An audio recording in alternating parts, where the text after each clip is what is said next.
faut se mettre en action pour la protection de l'environnement, la protection de nos cours d'eau. Connaissez-vous l'expédition Saint-Laurent? C'est un groupe d'éco-citoyens qui parcourt le Québec tout le mois d'août pour nettoyer les berges du fleuve.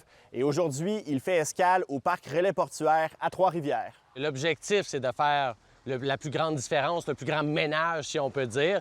Donc, tous les citoyens, les jeunes comme les plus vieux, peuvent venir participer. Nous, on s'occupe de leur donner le matériel et on fait un gros nettoyage tous ensemble. On va caractériser le long de notre parcours la signature pollution qu'on a un peu partout. Derrière moi, il y a des gens qui trient chaque morceau qui a été ramené par nos bénévoles pour savoir quel type de pollution c'est. C'est la première fois qu'on a autant de gens à Trois-Rivières. C'est extraordinaire. C'est un lundi matin. On a à peu près une cinquantaine de volontaires en plus de notre équipe.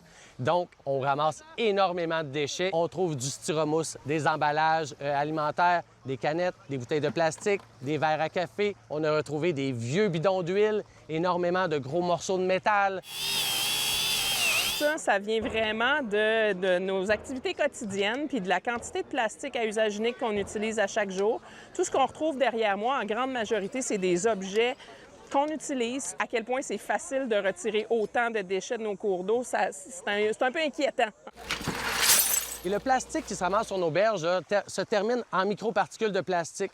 Donc, c'est pas juste une question de propreté, c'est aussi une question d'environnementale, mais aussi de santé publique. Parce que le microplastique se ramasse dans nos sources d'eau potable, on en mange, on en boit, et c'est toxique pour l'humain. Nécessairement, c'est fait à partir de pétrole. Donc, tout ça, c'est des objets qui ne deviendront pas des microplastiques. Ça me donne espoir. Aujourd'hui, à Trois-Rivières, on a ramassé